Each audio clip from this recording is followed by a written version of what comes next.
প্রথমবারের মতো বড় পর্দায় অভিনয় করতে যাচ্ছেন ছোট পর্দার জনপ্রিয় অভিনেত্রী তানজিন তিশা। তবে দেশের কোনো চলচ্চিত্রে নয়, তার বড় পর্দায় যাত্রা শুরু হচ্ছে ভারতের প্রযোজনায় নির্মিত একটি সিনেমার মাধ্যমে।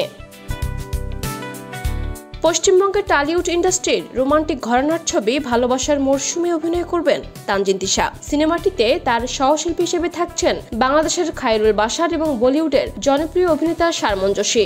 এছাড়া টলিউডের অভিনেত্রী সুস্মিতা চট্টোপাধ্যায় থাকছেন একটি গুরুত্বপূর্ণ চরিত্রে।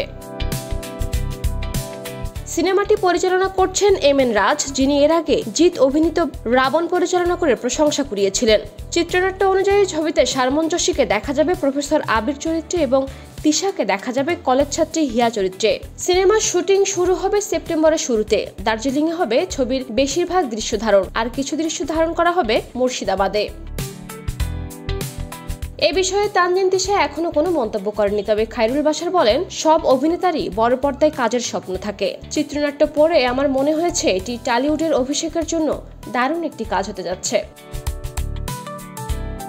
ছবিটি প্রযোজনা করছে Meher entertainment venture, Himani films ও ফ্লোটিং ওয়াটার। নির্মাতারা জানিয়েছেন 2026 সালের সরস্বতী পূজায় ছবিটি মুক্তি দেওয়ার পরিকল্পনা রয়েছে।